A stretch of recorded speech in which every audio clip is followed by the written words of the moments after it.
discernindo que a nossa luta não é luta para ser vencida com estratégias mundanas, com joguinhos políticos. Não, não é contra a carne, não é contra o sangue, mas sim contra principados.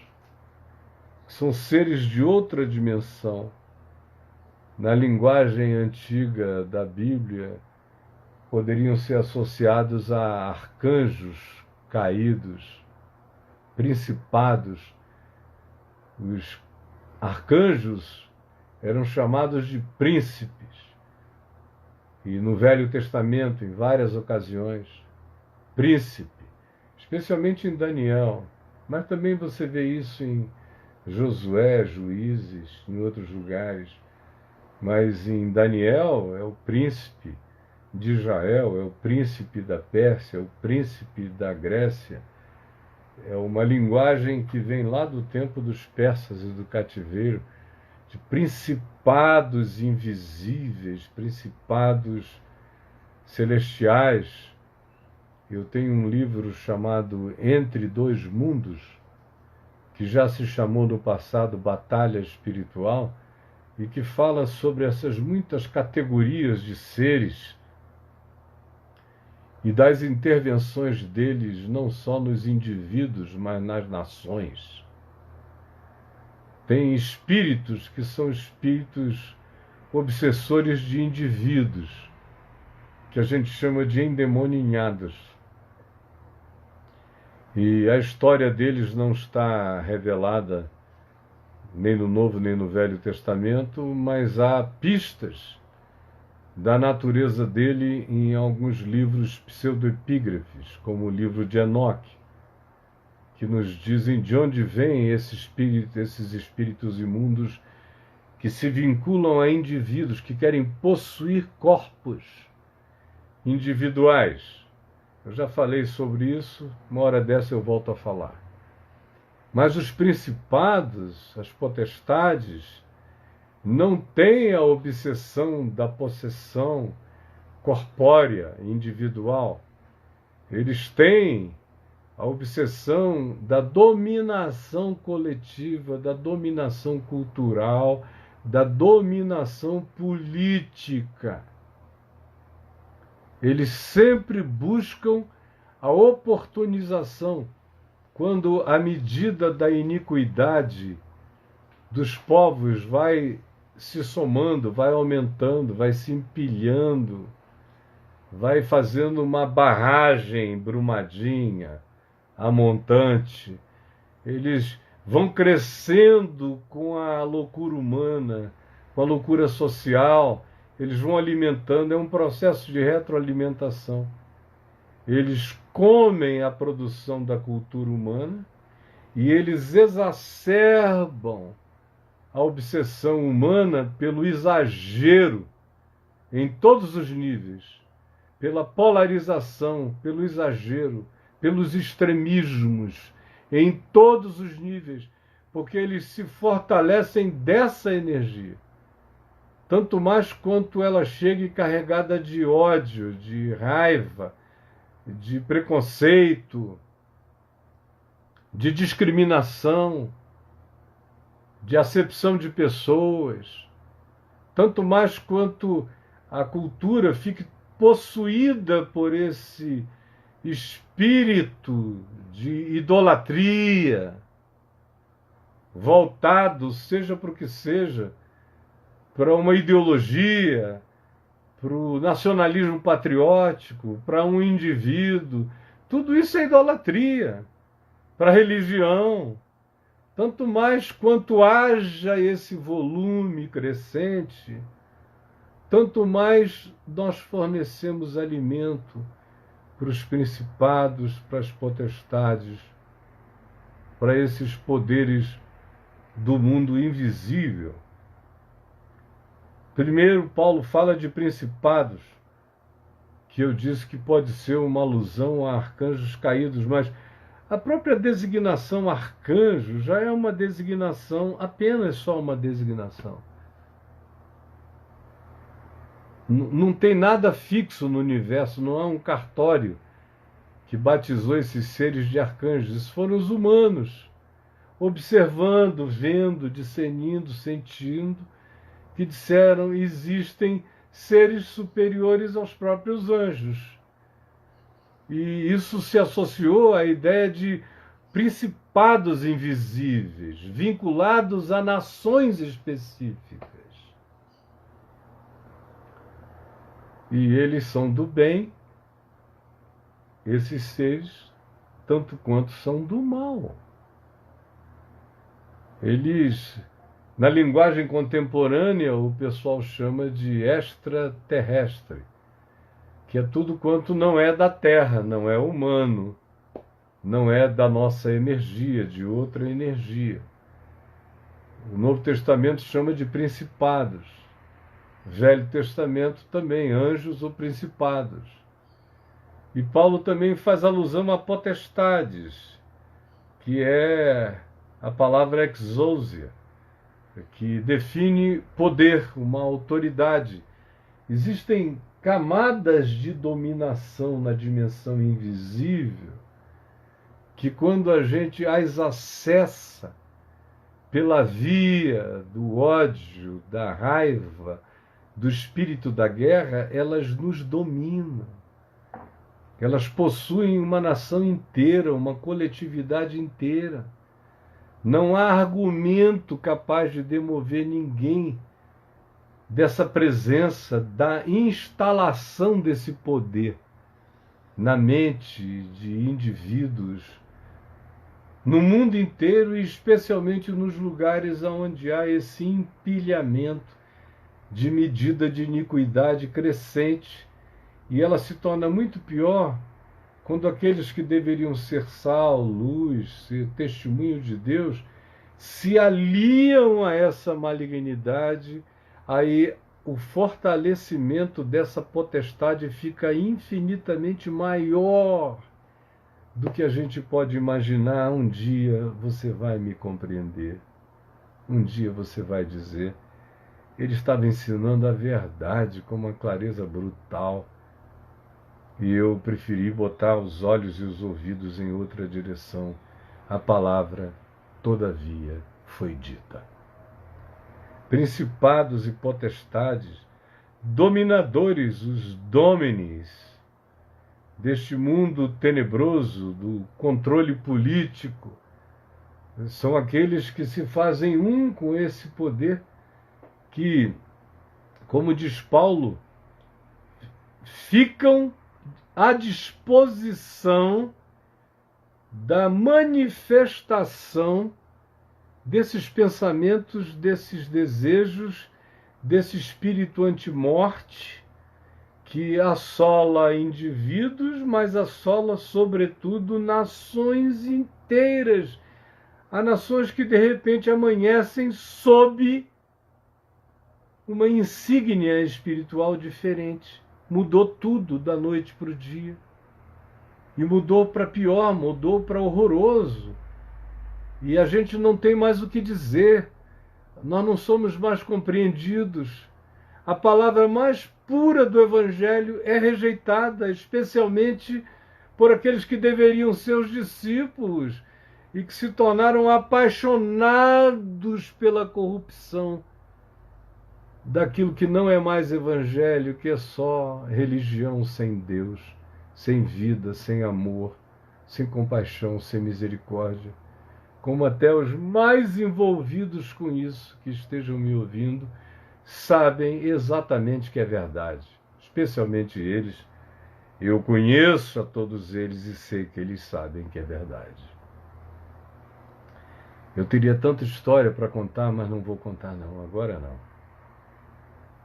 A nossa luta contra principados, potestades e dominadores da política humana são os senhores da sociedade humana e que ficam frequentemente carregados de maldade, não de bondade.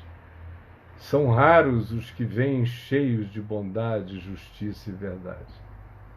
A grande maioria pende para o lado mais fácil, para o caminho largo, para a porta larga, para o príncipe deste mundo, que transforma a pedra em pães, que promete miraculosidades religiosas, que diz: tudo isso eu te darei, se prostrado me adorares. Nossa luta é aí, contra essas forças pneumáticas, como diz o texto grego, essas forças que chegam com o poder da impressão carismática, que chegam com a força da impressão de realidades espirituais, quando na realidade é tudo feito a partir da mais básica manifestação da volúpia carnal, do capricho maligno. Você me compreende? Em nome de Jesus, Paulo diz: portanto, meus amigos, meus irmãos, tomai toda a armadura de Deus, para que possais resistir a esse tempo mau. A maioria não está resistindo, a maioria sucumbiu, a maioria se entregou. Eu estou convidando você, em nome de Paulo, em nome do Evangelho, para resistir nesse dia mau, para ser uma dessas forças da resistência do reino de Deus no meio dessa malignidade.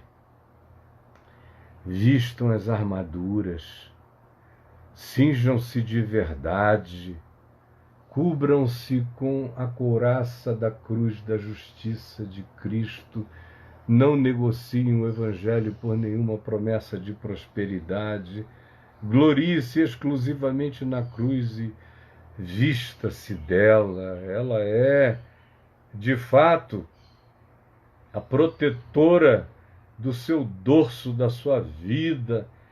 Ande segundo o Evangelho da paz e compreenda o significado dele. Use o escudo da fé. Não se deixe apavorar. Quebre esses escudos.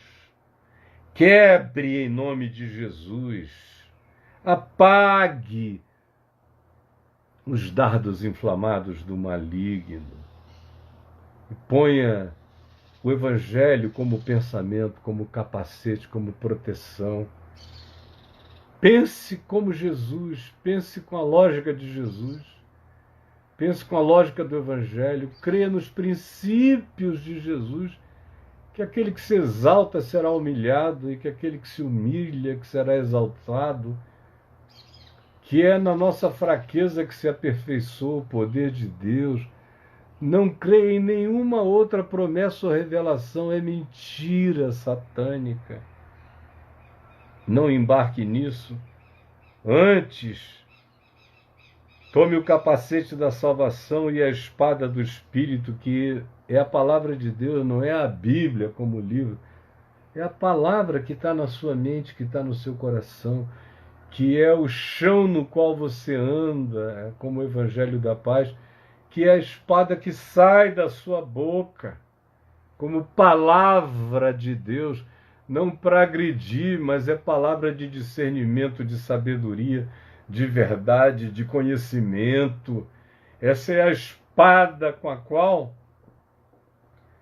você anula todos os sofismas malignos, vence todas as coisas e permanece inabalável, não esquecendo de manter a vida num estado constante de oração, de súplica em todo o tempo, orando no Espírito Santo, mantendo a sua mente santificada nos valores do Evangelho e no significado da lei da vida, segundo ensinada por Jesus, praticada por você, andando nesse chão.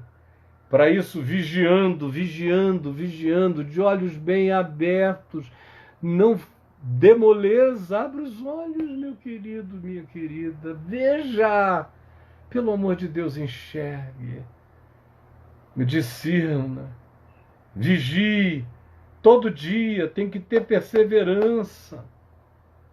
Tem que ser todos os dias, não tem férias. Tem que ser com toda a súplica, dizendo: me fortalece, me ilumina, me guarda, para que eu também não sucumba. E se você puder, ore também por mim, para que a palavra da verdade esteja sempre na minha boca, no meu coração. E para que não haja poder na terra que me faça recuar, que me seduza, como eu fui seduzido nos anos 90, no início dos anos 90. Fui seduzido para ser presidente dos evangélicos do Brasil. Aquilo foi meu coração se entregando ao que o meu espírito sabia que não era chamado de Deus para mim. Queria destruir o homem bom, puro, simples, corajoso na palavra e que não tinha compromisso com nada, nem com ninguém, nem com média nenhuma ponderada de grupo qualquer que fosse. Mas eu me deixei seduzir por esse poder, por outras oportunidades, facilidades, promoções. Eu sei, eu conheço, eu sei do que eu estou falando. Eu sei como acontece. Eu me enxergo, graças a Deus. E por fim me deixei seduzir pela sensualidade. E conquanto eu hoje olho para trás e agradeço a Deus por Ele ter desconstruído tudo aquilo de maneira tão veemente, não deixando nem escombros, reduzindo tudo ao pó, graças a Deus, porque foi naquela pulverização que eu fui salvo dos enganos. E recuperei a minha própria alma e ela cresceu dentro de mim como um espírito cada dia mais consciente, lúcido, maduro, desimpressionado,